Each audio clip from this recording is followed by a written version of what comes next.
guys? Welcome to another KSR Happy Hour presented by Country Boy Brewing.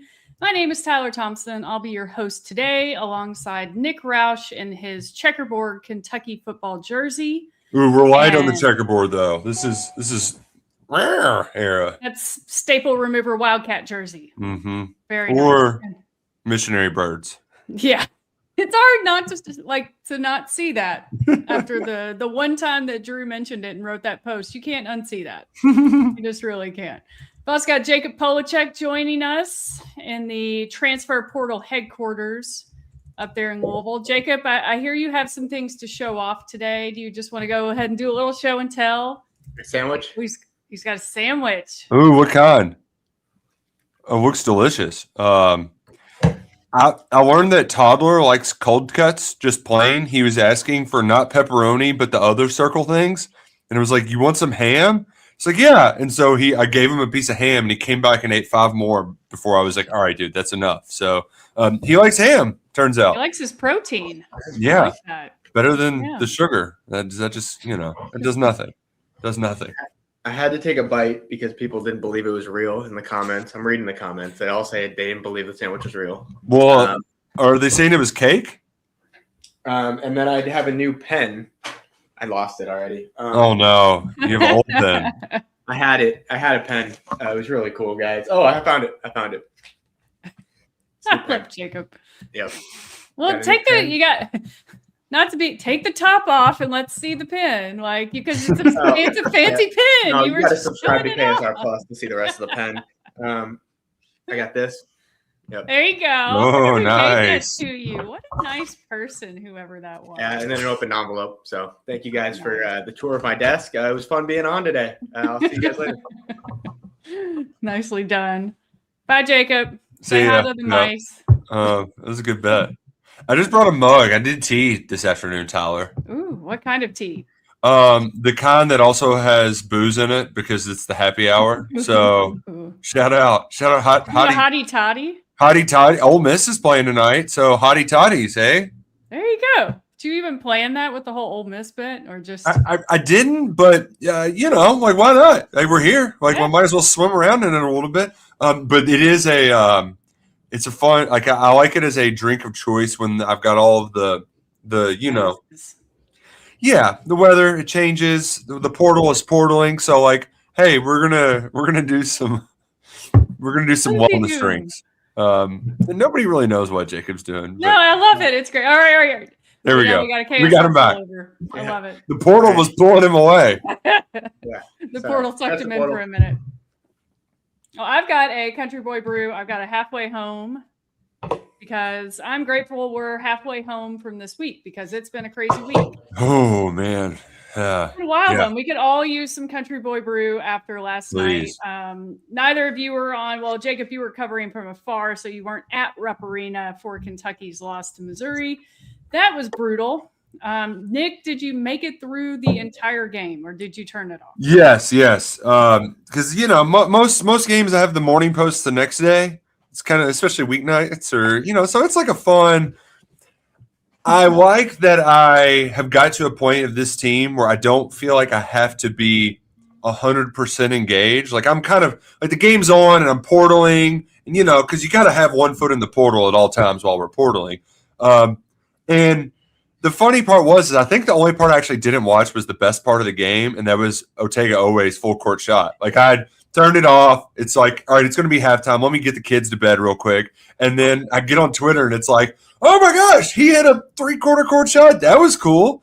And I saw you and many others say, Tyler, maybe this is the turnaround point. And I want to say thank you to everybody out there who is still trying to, will something out of this team because they need it. They need a lot, and it's shout out to you for hanging on because it's the first week of January. It's the first week of SEC play. It's going to be a slog, folks. So I guess shout out to everybody for trying to hold on to some hope because it's looking pretty bleak right now.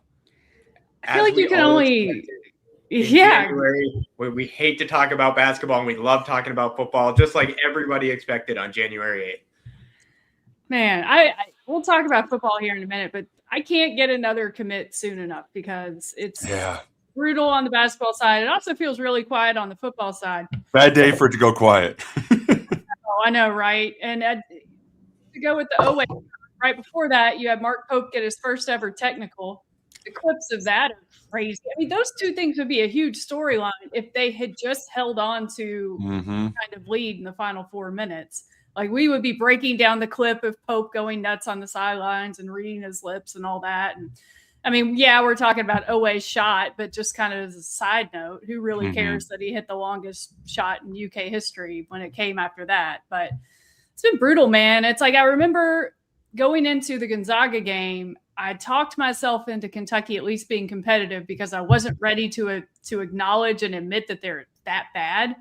And they proved to me they're even worse. So I thought they were going to win last night. And it looked really bad for a while, but then they got up by 8. And I was like, all right, just pull the car into the driveway. Just pull it into the driveway. You've got the tennis ball hanging there to make sure you don't run into the back of the garage. And instead they just stomped on the gas and ran right through the damn garage. And then they backed it up and ran through the garage door that had closed. And then they went forward again. My gosh. I mean, a 15-2 run by Missouri to end it. That one field goal by Brandon Garrison, of all people, who looked like the hero there for a few minutes. And then he had a terrible turnover. He wasn't the only one. I mean, Jacob, when you were watching, what was your reaction? Kentucky's up by 8 with 4.5 minutes to go. You don't have the blue-colored sunglasses on like we do, growing up a Kentucky fan. You grew up a Kansas fan. We won't get into that. But, what was your reaction as someone who's actually objective and not biased with this basketball team? Well, I'll start. I didn't grow up a Kansas fan. I didn't even know I wanted to go to Kansas until I decided to go to college there. But maybe not even until after that. But, yeah, I never felt confident for Kentucky at any point in the game. Even when they were up, it was just such an ugly basketball game. And it just never felt like either team was playing great basketball. And so it would have been one thing if Kentucky blew a lead and they were playing great the whole game and they collapsed. They did collapse, but it never felt like, oh, the momentum's going this way. They're playing great. They're cruising to victory. So it was just a weird feeling. It didn't feel like the way I'll phrase it. It feels like apathy's setting in rather than like disappointment. I'm starting to just not care as much rather than like, oh, they blew that game. It's just apathy is the word that I'd use. Yeah.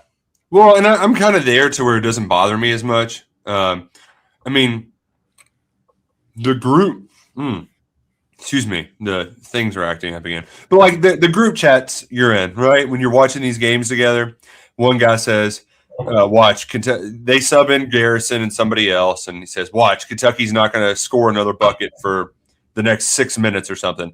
Well, then that's when Kentucky actually went on the run and took the lead. And that was a part of me where I felt like the game script was going to go a lot like that for many games this year, except they would win at the end, right? Because they're not the best offensive team, but you know what? Owe plays well enough. Some other guy plays well enough. Pope finds a way to coach him up down the stretch. And I actually thought that he did some things right from a coaching perspective. Hey, let's tighten up the rotation a little bit. We'll play some guys some more minutes. We're going to ride the hot hands when it comes to the bigs because Garrison was the hot hand. But then he forgot to actually do the coaching part in the last 2 minutes, right? Which is, hey, you've got that big top 10 pick. Go have him guard Mark Mitchell. I mean, Mark Mitchell, that was too easy for him on Brandon Garrison. And then on top of that, you have – you blow that opportunity, and then it's turnover, missed offensive rebound, turnover. I mean, it was just like a complete catastrophe of errors, and it reminded me of what I think is actually the last game I went to at Ruff Tyler. It was the Cows lost to Florida, where like they messed around, but if Dillingham hits a free throw, like they win and it's fine. But instead, they end up losing in overtime. They felt very similar in that it was like, how do you mess this up? And they still messed it up. I think the difference between that and now is that was year 15 of the Cal era, and it kind of felt like things were ticking down, and it's like, okay, we'll just got to get through this, see what happens at the end of the season. I don't think any of us really truly thought they were going to lose in the first round, but when they did, there was almost a certainty with it, like, all right, well, we know what has to happen now, even though it took a few more things for that to actually happen. I mean, don't forget that Mitch Barnhart wanted to bring him back. And if not for John Tyson down in Arkansas, Cal might still be here, which would be crazy. But right now, it just seems like we're stuck. We're a season and a half in with Pope. I know everybody is asking, or a lot of people asking in the chat about, is it time to fire Pope? Do we think they should fire Pope? I don't think it matters right now because they're not going to fire Pope this season. They're just not going to. Well, I said that a lot during the football season, Tyler. So never say never. That's fair. I mean, like we also don't know how bad or good it could get because, like, you don't know. You don't know. But the other part of it too is like that first half of that first year was awesome, and it actually ended, I think, as well or as good as anybody could have expected, maybe even better.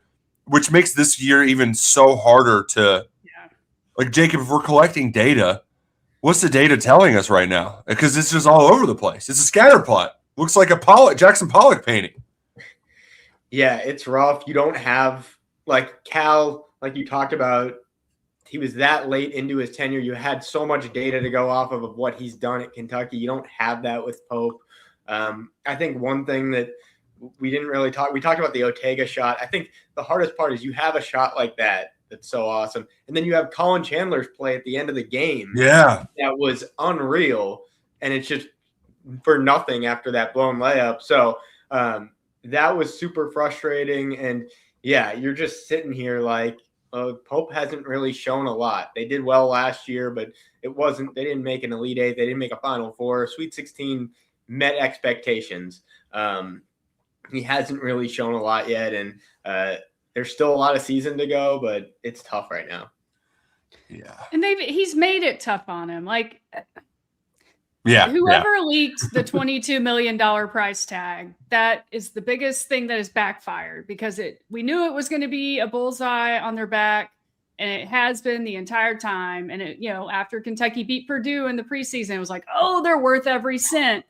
And then it just slowly but surely has come crashing down. And now, I mean, like, they had that win over St. John's, and sure, they looked great in the second half. And we all got lectured by Rick Pitino and learned our lesson. But it kind of looked like we were right. I mean, it's just Pope built that first team with limited resources and time. It was like the best of what's left in the transfer portal. The leftovers, and they were great. None of them ever expected to be at a place like Kentucky, and they played like it. They, respected the jersey. They loved it. They savored every single minute. They were lovable. They were, had great character. And I'm not judging anybody's character on this team, but they have a $22 million price tag, and they still were halfway into the season. They don't even seem like they like each other or that they like playing the game. I mean, the camera caught so many times last night, and it's been like this in the past couple games, where players are just yelling at each other or yelling at the coaches, and that's not good. I think there can be a healthy amount of that too, Tyler. Like, I always liked when Cal would have his moments, and he would like almost invite it, Yeah. But aside from just the physical traits, the team was really old, so there was it's a last hurrah. We got to get this right. We're going to all buy in together. This team's not as old. It's very young. And there was definitely an overcorrection to like a lot of things, like a way overcorrection from we got injured, so we need more bodies. Well, then you try to play everybody and you can't. Like, it's this isn't the 90s. You can't just, you play 8 guys, right? So that was a big overcorrection. And then the overcorrection with the bigs too, as much as you don't we didn't feel it, but like really Amari Williams, like they had to ask a lot from him last year, and Andrew Carr gets hurt. So like they get too many bigs. Well, the one thing they didn't overcorrect was point guard, and they have one ball handler now, and so it's just, right. Yeah, it's a big stinking mess. And it only just gets amplified whenever Pope talks. And then we didn't get that last night. But there has been a lot of that as of late, and it isn't the end all be all, but it just doesn't help things. No, I thought he handled last night pretty well. He's been short, he's been surly, he's been kind of rude in some of these post-game comments, but I thought last night he handled it as best he could. At least he talked like an adult and just thoroughly, calmly answered everything, even if he kind of threw some of his players under the bus with the whole pace comments. But Jacob, it looked like I interrupted you. So what were you about to say? Yeah, the one thing I didn't love from it is just hearing about it's not translating from practice. Like, we're having great practices. It's like, I mean, it's January 8th right now.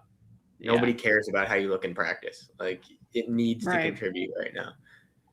And the other part too is that, now granted that they just would have gotten off the heels of like where they had probably 4 heavy practices, but as soon as SEC play starts, practices don't really matter. You know, like the hay is in the barn when it comes to practicing. Like, you do all of your refinements in the game, and really the shuffling of the deck of the lineups. Like, I think it can go in the right direction if you tighten things up and you figure out that this is kind of the rotation that I want. But I know there's still some people who are left wanting more of, like that Bama, the Bama game, the lineup that like everybody was like, hey, let's play this one. And he just did it. And then I feel like my head's spinning. I'm like, I thought we did lineup talk with Cal, and we're back here doing this again. And what are we doing if, like, what does that say about this team if they're dominating in practice, looking awesome in practice, and then games they're not playing? Like, what does that say about either the talent level? What's the disconnect? Yeah. Like, how have you not figured out that disconnect by January 8th? I think we've hit a turning point in the season where it's like, we need results now. The other part that's weird, it just doesn't look like they've played together much, is whenever guys are just like running into each other on offense. I mean, what? Yeah. There was that one possession too with Denzel Aberdeen where it was just almost like people weren't looking at him. I mean, there's just a lot of weird stuff going on. Favorite post-game part, though, was when Pope said they look slower than molasses. And I remember being in 5th grade, shout out Miss McClinton, for saying that you're slower than molasses in January. And I was like, well, what does that mean? I don't know. But I love that saying. I guess it means when it's cold out, molasses doesn't move. It's even harder to move through. But on a day like today, it's like 70 degrees in Nashville today. But yeah, it's all bad. Before we get to the big question that's at the bottom of the ticker and then on the side, you know, that whole like car in the garage analogy that we made? Yeah. Pushing through the garage. You know, it could help you with that.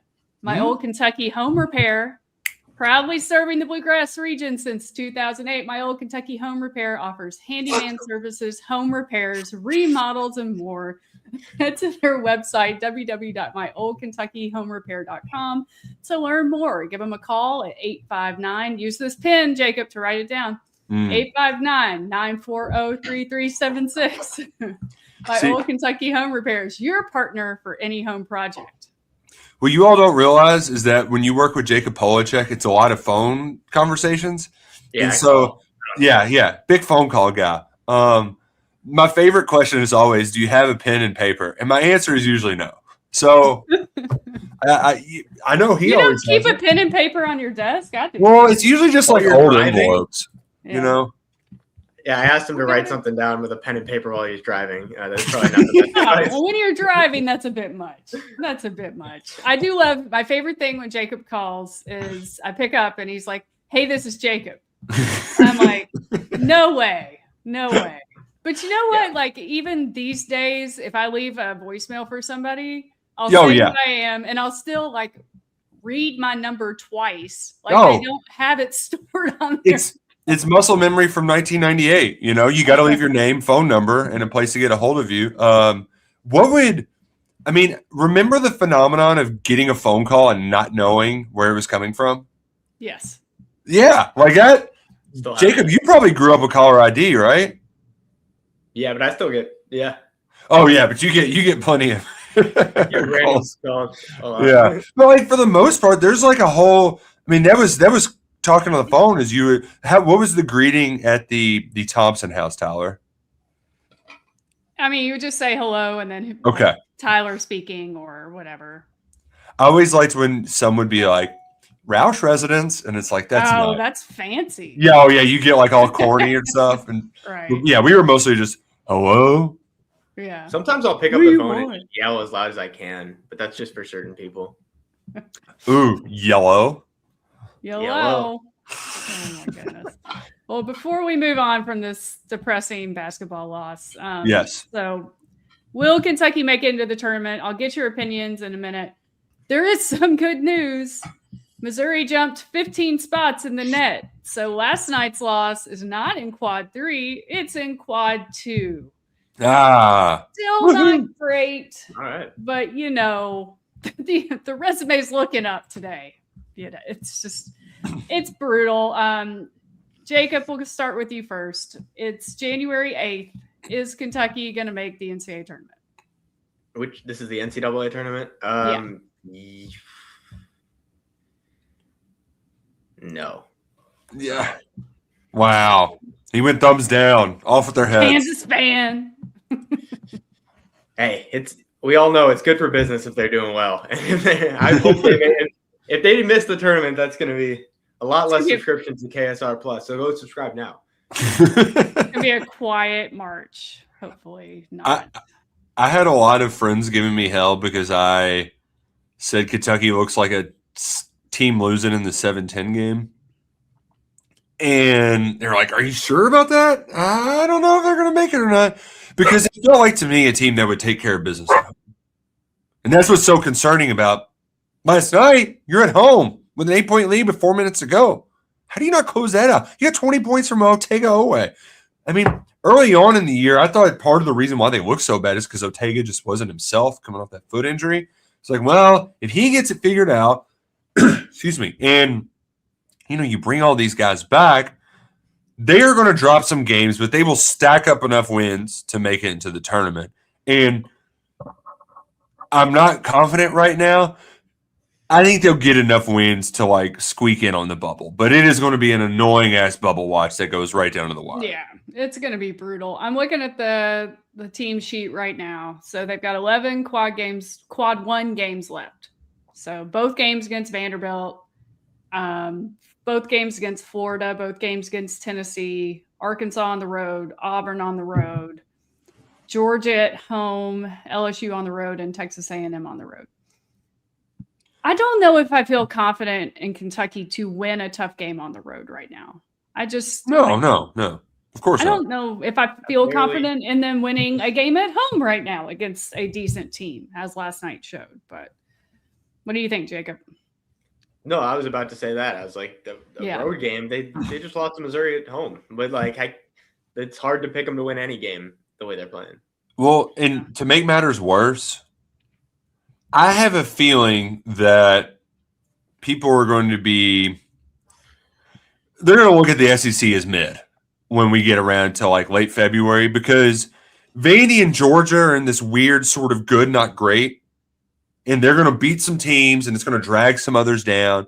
We saw, Florida lost to Missouri. Florida's going to take plenty of lumps. There's going to be times where we think that Cal is on – they're just wait for the feature on ESPN about Cal bringing Arkansas back, and they're atop the SEC, and everything's great. Mm-hmm. And then they're going to lose 4 in a row. So I have this fear that we're going to show up 2 weeks before Selection Sunday, and Kentucky's actually probably getting some things together and has some decent wins, but they'll look at the conference in general and just be like, that's a whole lot of meh. Or they'll I can see it setting up now, because last year didn't we have, Arkansas and Michigan State in that play-in game? I feel like Kentucky's going to end up in a play-in game, and it's going to be a storyline, and it's going to be. I'll go to Dayton. That'd be fun. Would be fun. Charles Barkley and Dick Vitale can call another Kentucky game. There we go. All in one of those first 4 games. That would actually be kind of fun, if not for the whole stress of it all. I lean towards them making the tournament right now, but only by the hairs on their chinny chin chin. And I think a play-in game, just from the storyline aspect. And I know the selection committee doesn't go by storylines, but come on, Kentucky in a play-in game is a pretty good one. Well, in North Carolina last year, everybody had kind of penciled them in. They won that playing game by 1 million and then got their break speed off in the next one. But I think it'd be fun to go to Dayton. And not just because my I've got my wife's family has some family around there, but it's a short drive. And UD Arena is like this cool old historic place. 1975 Mid-East Regional Final. Cats beat the Hoosiers. Time to go make some history in the play-in game. See, this is it's going to be bad, folks. So I'm cherry picking what I can to be optimistic because it's not fun. It's not fun to watch. I love this morning on our group chat. We're all like, "Oh, good morning, man." And Roush was like, "It's January 8th." I'm like, is that good news or bad news? You take it either way right now. It's not great. It could be plenty of room, but it's also like, oh, it's already this bad this early. Yeah. I mean, it's bad when. I mean, we're kind of doing the cell phone thing. I mean, Matt was retweeting the Ferrari story. That's how. I know. Yeah. Thanks, Freezing Cold Takes. That was like my mentions were blowing up with that story again last night. And all I did was write a story about Mark Pope's comment about driving a Ferrari around. But what a reminder. Steven, I wanted to bring you in. We were talking about fan apathy right now. And you had a good tweet about your grandfather who has kept stats on Kentucky games for how many decades. And you said that he's not watching any more games, right? He's told you that?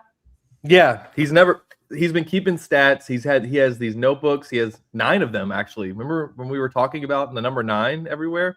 I guess we're going to hold off on that for another year. But he's on notebook number 9. He's been doing it since 1974. He's not one of those. He's not like me and my dad. He's not like reactionary to stuff like Kentucky losing, even winning. He doesn't really show a lot of emotion. But he told me and my dad today, he's like, I'm just not watching anymore. He's like, it's not fun. We'll see if he sticks to that. A lot of people say things like that, and then they end up turning the game on anyway, and they get right back into it. But what shocked me was he didn't keep stats last night. He's just like done with it. It's like the games are boring, and I can just tell like he's not alone in that. I got a bunch of people in group chats that lifelong fans that are just like, I can handle losing, but it's just not fun to watch. It's a brutal watch right now. They are just that bad at basketball. Like, it's hard to watch. I get that. Yeah, and so it is strange. Every time I go visit him, I like to read through the notebooks because he puts little notes in there, like his opinions and stuff. So, I get it's so weird. You would think he would do like in the season and do like a final note on it. I don't know, just something he's not sentimental at all. So it's just like, no, I'm just done mid-season. We're just not doing it anymore. Been doing it, when my dad was 9 years old is when he started keeping notes. So wow. Yeah, it's so weird.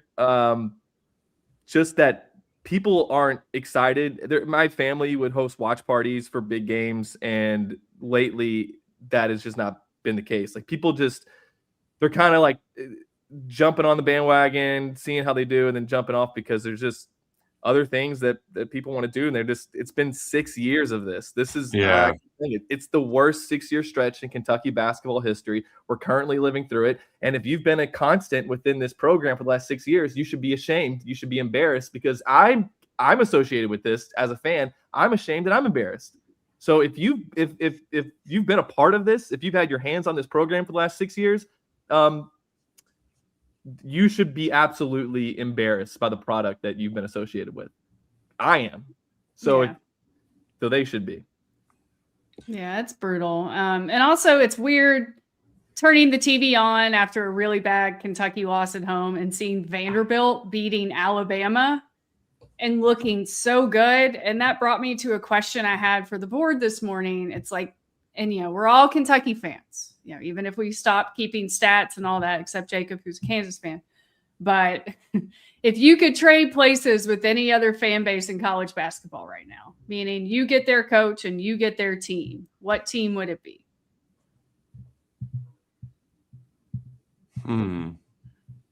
Steven, you got an answer? Yeah, I'll pull for any team that Nate Oates is coaching, I guess. But also Ryan Miller and Murray State. There you go. I've been pretty partial to them.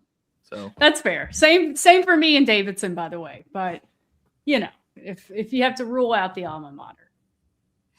Yeah, I think part of it is just all the suck has happened with COVID since post-COVID. And, like, I mean, Louisville fans aren't selling out the arena to go watch Louisville play Duke. Like, there is a clear just disconnection with society in general. Like, the world's changed a decent amount. I think that has to do with a lot of being easier to turn things off, because now it feels like more like we have the option to, right? Like, if I want to opt out of something, I can. Whereas in the past, like, you kind of, we were all kind of watching the same stuff. Like, there was a general, this is what's going on. Now there's so much stuff out there now from all generations. They all have different social medias. They've all got different shows. They've all got different movies. And now, like, if I don't want to watch Kentucky basketball because it makes me miserable, then I don't have to. Same thing with politics. My friends want to get in a politics conversation. I don't know what y'all are talking about because I've opted out. I'm opted out of politics. We're moving on. That's a mental health thing. And I bet that's a thing that some other people deal with the Cats right now, because it's been not good. And it coincides with the nil and transfer portal. And you can, like, it's just the perfect storm of disenfranchisement. And it sucks. And I hate it. And I just hope that maybe this is just a temporary non-stat taking for Peak's grandpa. Because as bad as it gets for me, Peak, I'm still going to watch him. I know I can at least flip my switch on and off on whether I, like, care or not. Because last night was like I'm laughing through the pain sort of deal. Yeah. Like, that was my cope. I did this during the Gillespie years. I think it was the second season, and they lost the game bad. Maybe it's the Vanderbilt game, and I took down all the Kentucky stuff in my room and made a big deal about how I'm not watching them anymore. And the very next game, Kentucky played Florida, and Jody Meeks did the game-winning shot, and I was up there screaming at the TV as Nick Kalathis missed all 3 free throws. So, yeah, I know that people say stuff like that. I'm hoping my grandfather doesn't completely give up on it, but you're right. There's no connection to the team. You don't have any returning players, and I don't know. How many players do we want to return from this team? I mean, do we want to just scratch it and start? Just completely start from zero and put another team together next season? But yeah, relearning the players, and that for some reason it didn't bother me that much with the one and done stuff. But it wasn't one and done though, Pete, because like you followed the recruiting for true. At least early on, you followed it for a little bit, like a year or two before it got there. The portal happens. I mean, the kid, what was the kid the other day? Max Anderson. Had never heard his name before in my life, and it's like he's a cat. I'm like, we're supposed to be the ones who know this, That's a great segue. We have a super chat I want to get to. If we want to. My answer was Duke, and but I don't want to be a Duke fan, so San Diego State. But I said Duke is. If Duke can't win it all this year, then they'll never win it again. They're so good. Any recruit you want in the country, you're always top 5. That's the answer, but I don't want to be a Duke fan, so San Diego State, go Aztecs. There you go. All right, so we're going to transition to something much more fun to talk about, and that's Kentucky football in the transfer portal. Shout out to Dealing with Dylan for the super chat. He says, maybe it's time we move on from the notion that UK basketball is a powerhouse. Feed the studs in football instead and invest in the more popular sport. What a timely comment, because it has been another crazy week in the transfer portal, although today has been really quiet. So I was going to ask you two, the experts, why has it been so quiet? We're still at 13 commitments from the portal. We haven't gotten one today. That feels weird. We had like 3 before 10 a.m. yesterday. So why is it quiet, and what is next? Do you want to hear my theory, Jacob? I want to hear it, yeah. Okay. That's why I'm here. So the portal in general comes in waves, right? That's kind of its nature, where you get the visitors, and then some of them commit right away. Some take another visit. Usually it's like a 2-horse race. And then you have a bunch of commitments that follow. Well, now is the time to reset the board. And I think the timing works out well because there are 4 teams playing in playoff games tonight and tomorrow. And your head coach is coaching in one of them. So my theory, like we saw what happened last time, right? He coaches in the playoff game. The next day he flies back to Lexington, and then they have a bunch of visitors. He's watching film with the quarterback. They get DeAndre Moore's a huge name. That's a big surprise. CJ back. They got a lot of like, wow, this is a huge event. My guess, it may not be of the same magnitude, But my guess, we know of some of these visitors that are coming on Saturday. It feels like everything is building towards that. And it could include quite a few players who are just making the move from whatever those losing teams are. And if Oregon's one of those, then I think there's going to be a couple of them, right? But I also wouldn't be surprised if they cherry pick somebody from Indiana or Miami or Ole Miss as well. So that's kind of why I think there's some quiet, Jacob, because in my mind the alternative is wait, are they already out of money? They can't be out of money. They've only got 13 people, and they haven't had bank breaking guys. They knew they were going to pay a quarterback. They got a good, not great one that they aren't breaking the bank for. I'm sure a couple of the offensive linemen they paid okay, but they don't even have these huge. We got to unload the bank for a lot of these guys. So the money should still be there. So I think there's some people in these playoff rosters that are ready to get plucked. Yeah, I agree with that, and I think that they're trying to figure out what guys they want to spend big on and what guys they like, but maybe the price is getting a little high and they see other guys at that position that they may like better. And it's just about managing, there are going to be some guys that you're going to have to spend big on, but you have to be selective. You can't just spend big on a guy because his price is rising. If you're going to spend big on a guy, it's because you think that he's a game changer and a guy that can step in right away. I'm going to make a quick call. Okay, you do that. All right, get us some news. One of the there's a couple of these people. Tony Diaz is a name. Trey Guerra is a name. These are guys from lower levels. So Diaz was Southland Conference Newcomer of the Year. The Southland Rio Conference. Grande Valley.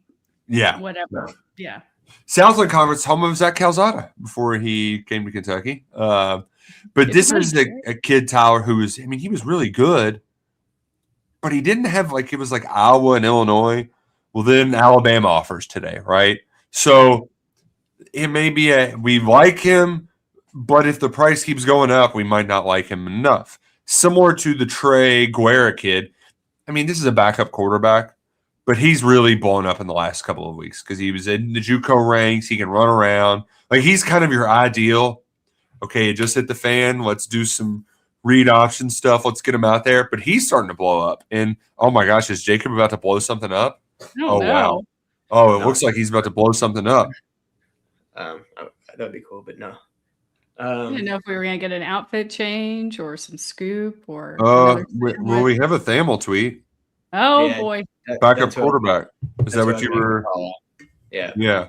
Ryan Staub. Yeah, Ryan Staub. How many games did he start this year? 3 or 4? Let's say that. Colorado was a mess at quarterback this year. So they brought in Caden Salter from Liberty, who could have been a Kentucky option. He stunk. They brought in a 5-star freshman, and then they had this guy, Ryan Staub. They gave it to Staub for a little bit. It didn't really work well.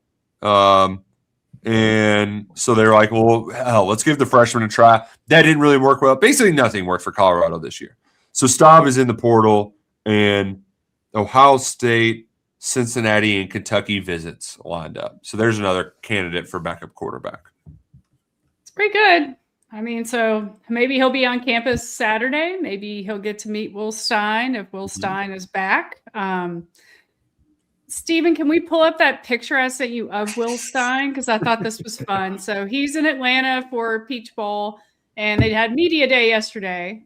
And a photographer there, captured this picture of him speaking on his phone on a stairway. And, of course, we're going to speculate because that's what we do. Who was he talking to? Jacob, you're the master of the phones. Who do you think Will Stein was talking to? I think he was talking to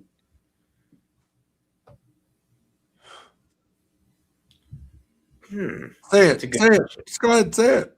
I'm gonna say GM Pat. It's a boring answer. But Pat Biondo. That's probably the right answer. That's who I think. What about Ryan Staub? Could have been Ryan Staub. I was gonna throw a certain transfer's name, but I don't. Come on. Come on. Maybe later. We'll see. We'll get some I do wonder who on the staff he's chatting with the most. Because in a normal chain of command, it would be Pat Biondo, but I don't know how it all works. We know he's got a good relationship with Sloan, so how much barking back and forth are they doing? It feels like Bateman has a good amount of autonomy for the defense. And if I want to have a big picture takeaway early on, Jacob, it's that they've done pretty good on defense. It would have been nice if they would have gotten that linebacker Woodyard, and now they're really testing their options. But they have like Jordan Castell that's a great get up. A 3-year starter there at safety, plug and play right away. Aaron Gates has a lot of potential if he can stay healthy at the nickel spot. Antonio Berry was freaking at Ohio State, and Kentucky's recruiting their tail off to get him. That's what he told you. I mean, and then they get a couple big boys to load up the interior. So I like what Jay Bateman's done with the defense so far. It's just not as, like our pal Southern Josh is a little nervous. A lot of people are nervous because they haven't gotten skill talent yet. But I think the biggest question I had going into this portal was like, all right, is Jay Bateman in this defense? Like, what the hell is it going to look like? But this guy's got some chops. He's gotten some ball players to fill some holes. And it feels like the defense is shaping up nicely. Jay Bateman, that guy is working nonstop because every single defensive player I talk to in the portal is like, yeah, I'm in touch with Coach Bateman all the time. He's in touch all the time. I'm like, how is this even possible? He's talking to like 100 different dudes all the time. I'm like, he's just got his phone sitting on a charger. Yeah, he must just be sitting by the phone at all times and fully charged because every single defensive player is bringing up his name constantly. All right, so I'm sending Steven, this is an offensive player, but the offensive lineman from Alabama. Oh, I'm very happy they got OAS. Yeah, I don't know if I got the one that showed his hair. I was trying to find the pictures. You got to see the shoes. Everyone was commenting on the shoes that he was wearing at the visit. Those things. Do you have those pictures like handy? Could you send them to Steven? Yeah, I can. Steven Peak. First of all, he's got this amazing hair. While we send those pictures, like he's just got this incredible long blonde hair, just this awesome getup. He's Finnish, which is kind of interesting. I'm like, last player Finland we've had. We're journalists, Tyler. Like we like good stories, and this guy, he really is a great story because his dad played in NFL Europe. That's cool. Yeah. So he was exposed to sport early. He comes over to the U.S. Liam Cohen recruited him. Really? Well, he's pretty good at what he's doing these days. Exactly. So he's got an eye for it. He went to one of those Connecticut prep schools. They've got like a big prep school scene up there. And those are enormous shoes. I mean, my word. You can't see the shoes. But like right after. Oh my God. Are those Crocs? They look like Lego blocks. Somebody replied, they look like Cybertrucks. The Cybertruck or a shoe. That is hilarious. Oh my God, I love it. But he really blew up after Kentucky offered him, and he ends up at Bama. And part of the reason he blew up is because it's like he's got this great size and athleticism. It didn't work out at Bama, right? Like Saban recruited him, coaching change. I guess technically Wolford might have recruited him. I don't know the time overlap there or whatever, but nevertheless, he's getting a shot to be the starting guard next year. He's going to compete with Abaselm, another former blue chipper, and Max Anderson. That guy was a All-American when he was in high school. But I do love a good story. Like just interesting. When we do these interviews, I mean, Jacob, how many times have you asked the same, 7 or 8 questions? Like it's fun to get, a little bit more human story than the normal same old. I will say, I always ask these kids, who else are you recruiting? And Nick, you brought up Max Anderson as a guy that wasn't on our radar before. I asked him who he was recruiting, and he said, I'm recruiting no loss. I'm going to get him to come to Kentucky. So Max Anderson deserves some credit here for the recruitment. Go ahead. I was just going to say Anderson's originally from Texas, which that's where Leftwich kind of cut his teeth. He was at North Texas, so I'm assuming there's a little bit of know a guy deal there too. Yeah. So we were talking about these interviews that Jacob you're doing with these guys. It's been a week of transfer portaling almost. You guys have been working the late hours, burning the midnight oil, talking to a million people. What's the tiredest you've been this week? What was the moment you hit your wall? I'm one of them. Or have you hit it yet? Well, because here's the thing: is like I actually felt good yesterday. We had a phone call scheduled for 3, and I like went out and I ran like a mile and a half. I had like 20 minutes. I was like, I'm feeling good. But as soon as that meeting started, I got like migraine, can't see, and I'm just like, so I mean, that was the wall technically, but like I had no control over that one. The one where I was like it was the day before I walked to the coffee shop to try to like get the juices flowing, and I'm just like, I cannot write anymore about blah blah blah. And then a commitment happened, and I was just like, well, I have to, it sprung me into action, but yeah, they hit it. They hit sometimes. What about you, Jacob? Is it today? I don't know. It's waves. Sometimes I'll get really focused and we'll just go for hours, and then I'm just like, what am I doing? Where am I? I need to go to the grocery store. I did go to the grocery store. I need to eat a sandwich. That's actually so. Fun story. I went to the grocery store and I got bread and meat and cheese, and that's how I made the sandwich. No way. Yeah. Yep. But you didn't see that coming. My other question for Jacob: what's the funniest phone interaction that you can share that you've had with a recruit, or I don't know, maybe a source or something? No names. Yeah. I have a good one. Okay. Let's hear it, Nick. I need to think on this one. While you think of that, Jacob was like, "Hey, call this agent." Right? I don't know if they like me. Call this agent. I said I don't know if they like me. I know they don't like me. I did not even finish talking before they hung up on me. Hello? Who's this? And I said, "This is Nick Roush. I cover UK, and I was just wanting to talk about your client, Malcolm." And then just before I could even finish talking. I have one story. I'm not going to throw names, but I recently called an agent who was just under. It was an agent listed under a player's like bio, and it just had like the name of the company. I didn't know the agent's name, and I call him. We start talking about the player. It's like, "Do you know who I am?" I'm like, "No." It's like, "I'm blah blah blah. We used to work together." I'm like, "What?" And so I'm like, I did not realize that was you. And so, yeah, I ran into a former coworker making. Oh, that's fun. There you go. I like that. Oh, okay. I got news. It's not crazy news or anything, but the quarterback, the Colorado, is that what we were talking about? Yeah. When's he coming? His visit's tomorrow. Hey, there we go. I believe it's set for tomorrow. Was how it was phrased to me. So if that's there you wrong. Go. But yeah, you heard it here first on KSR Happy Hour from Jacob Polacheck. Woo!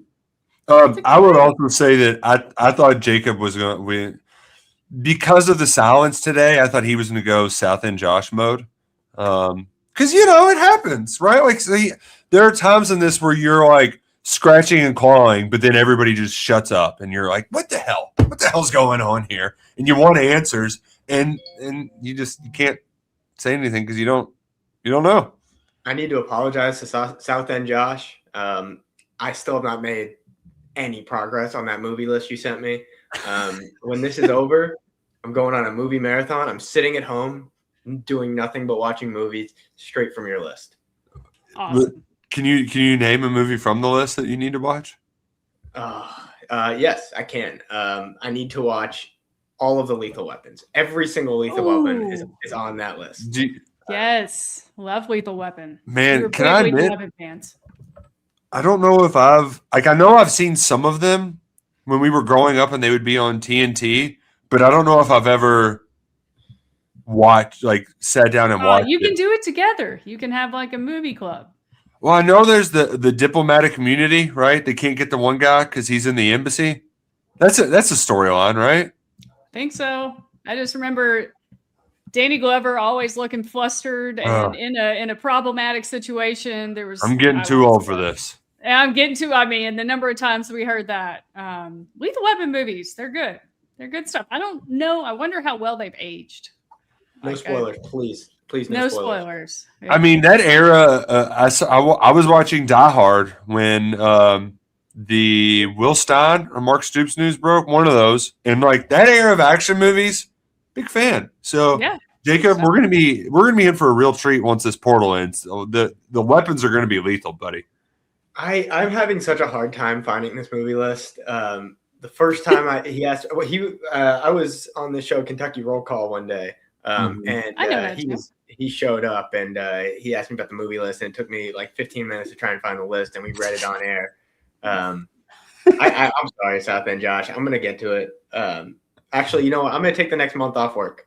I decided I'm gonna take the next month off work starting right now, and I'm only watching movies.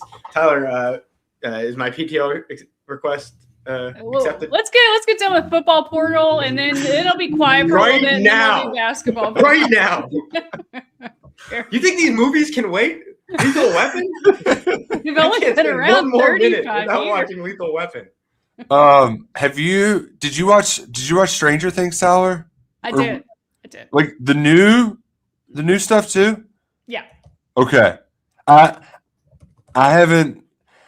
I mean, I can share my take. I'm not going to spoil it. Well, is it good though? Because like I really liked Stranger Things early on, but I mean it's been so long since there's been new ones, and when it came out, it was like Thanksgiving. It was a holiday season. Like I got Christmas movies to watch, I got football to watch, I got coaching searches, I got transfer portal. So we haven't even thought about it, but it's so good. Up, down, around.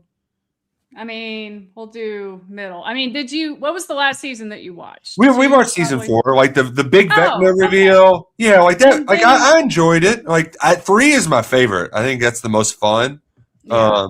You owe it to yourself to finish it. I will say the first half of season 5, so volume 1, way better than volume 2, so part 2. I was very let down by the last 2 episodes. I think they were kind of pinned into a corner because the series had been around for so long. It had been so critically acclaimed. Fans loved it, whatever. They had to end it. There was all this buildup, all this hype, and it just felt like they didn't truly stick the landing. Nowhere near as bad as Game of Thrones finale. Right. Because I'm on season 6. No spoilers, please. Okay. No spoilers. I just got past the part where they're on the ship. Oh, that part. Yeah. Yes. Or the ship or the dragon. You never know with that show. Oh, I don't know. Dragons. I don't know. God bless you. I do think that it is just tricky in general to stick the landing on those shows. And I especially when there's so much buildup, because I initially liked it because it was just kind of fun. It's fun motif. Nostalgic, yeah. Yeah, and it was horror, but not really. And when you get so big, then it gets harder and harder to stick the landing. Yeah. So I'm not going to be too critical. I'm going to probably just enjoy it. And the thing that I'm going to be most annoyed about, though, is the run times of all the episodes. Dude, they're long. Like, give me 30. I need 30-minute shows. I need even early on, they were 45, 50. So then I would watch. I'm much more likely to watch 2 50-minute episodes than 1 2-hour thing. Like, it's just not going to happen. The finale's like over 2 hours. It's a lot. Yeah. But if you just go in with like low to mid expectations, and you'll like it, it's fine. Like it's enjoyable. So I pulled up a list ranking the worst series finales of shows. Game of Thrones and Lost have to be up there. Surprisingly, now this includes some sitcoms as well. Oh, okay. So it had How I Met Your Mother was number 1 on there. Never watched that one. Is it bad that I actually like How I Met Your Mother ended? Yes. Bad. Yeah. No, we knew which way it was going. Dexter, definitely a terrible ending. That was bad. I didn't watch Dexter. Lost was the one that got me. But that was back in the days where they extended TV shows so long that I think they had the ending in mind for like season 3. And then ABC was like, no. We're going to pay you. Yeah, we're going to pay you. And you're going to do like 9 seasons. And so then they had to just kind of fill in stuff for a while. And Yeah, it was got predictable lost. in the end. It did get lost. The point of it all got lost. I need to get into that. It's good. Like it's a really enjoyable show, but it just went on like 3 seasons too long, or maybe even just 2 seasons. I can't remember how many they did. People really like the the stand-up comic, and I can't think of his name. Seinfeld? No, because he had 2 shows, and he wakes up in one of them. He's a dream of the other. Oh, show. Bob Newhart. Yeah. Yes. Yeah. Yes. That was a good one. I mean, that's a little before my time, even. As Right. I've heard that was a great one. I actually kind of liked how they tied up The Office. I was a big Office fan. I know you didn't watch it. Yeah. Sopranos ending was controversial. That's a great one. But I'm rewatching Succession right now. I love the ending of Succession. Ooh, that is a good one. I love Succession. I forgot how good that show was. I started rewatching it over the holidays, and I was like, "Oh, this show's really good." Yeah, we got some in the comments. If you like Stranger Things, you love Andy Griffith's show. Captain Crash said. Oh, I do like Andy Griffith. But we know I have bad taste in TV. Like I'll never watch Succession. I couldn't get through Breaking Bad. So talk about one of the best endings. Oh man. Well, somebody said great finish to Ted Lasso. Well, they're bringing it back. Like they're doing the thing where they just take more money because they actually did. Like that show ran its course. Like it. And they're gonna try to do it again. It's gonna be bad. They should have just. It was a skit for NBC Sports. It was never meant to be like a very long thing. Yeah, wasn't it like a promo for the Olympics or something? It's like a promo for I forget. It was like Premier League, some soccer thing. Yeah, and then they extended it out. I mean, it was great. Like Ted Lasso in its prime was one of my favorite TV shows ever. Well, and it was good timing because COVID, everybody felt bad, and that was a good uplifting thing. The storyline with the Nate was that was bad for a little bit. It was like, okay, this is off the rails, but yeah, it was a good show. Why are you messing with it? Right? Like just kind of leave it, let it be, let it lie. What was it? Let a sleeping dog lie? Sounds right. Yeah, I don't know. We're reaching the point where we're getting giddy. Yeah. Okay, well, we got to wrap it up here in a minute, but we can't finish this happy hour without at least acknowledging Vince Marrow's latest tweet to you. Oh, nice! It's great. So I don't know if you have it pulled up, Stephen. I put the link in that draft. It's one of those things too where.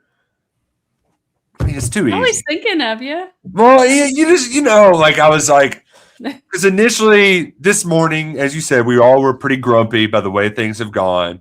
Yeah. And, I don't want to write a post every time Louisville gets one of a Kentucky. Like, just generally speaking, every time a Kentucky kid goes somewhere else, it's not always newsworthy when things are just crazy. But it's like, okay, they're getting 2 Louisville kids in a day. They're up to 6 now. We've got to write about this because we've got to make fun of them for it. Nick, just take the loose like a man. So if you haven't read it, Nick shared, he tweeted out, he wrote a post with, all of the former Kentucky players who were going to Louisville. 6 of their 15 portal players are former Cats. And so as Steven will show you, I just pointed out that they're building their roster. 40% of their transfer portal additions, they're building it from a team that went 9-16 the last 2 years. Interesting choice. Vince Marrow says, this is the same guy who said we would lose by 14 to Kentucky. LOL, you can't make this stuff up. Love you, buddy. I mean, he loves you, buddy. Look, that's kind of gone a little viral. You got 44 retweets, almost 400 likes. 5 people bookmarked it. That's really fun. Keeping that for later. 6 people have bookmarked it. Oh man, it's the gift that keeps on giving. Couldn't end without talking about that. And I guess let's give our playoff picks real quick. Simplest answer, I guess we'll talk Miami Ole Miss. Do you care about this game tonight? And if so, who do you want to win?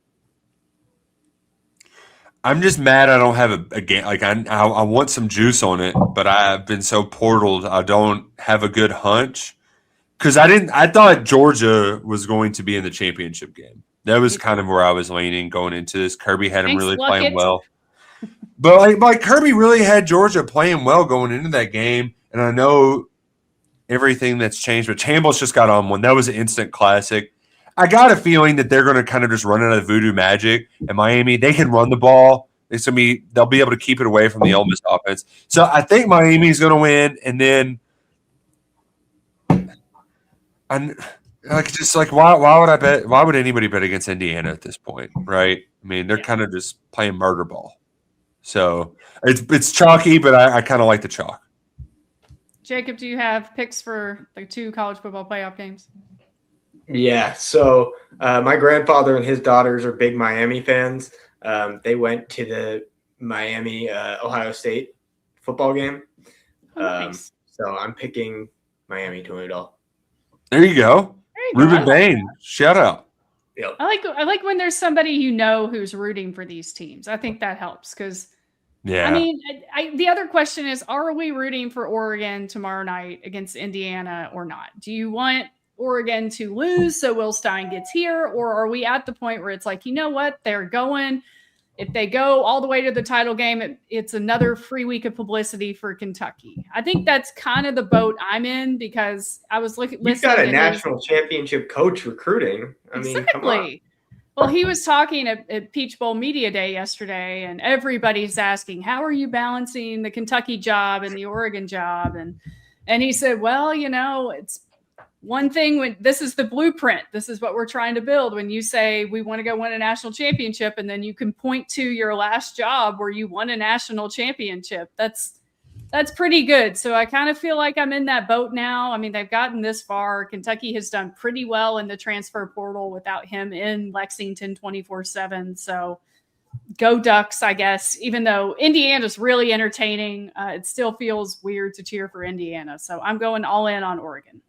I think the weirdest part of all of this is just that even speaking with Purdue fans, they're still just shocked at Indiana and kind of like they're not even mad about it. It's like this is like good for them, I'm ready.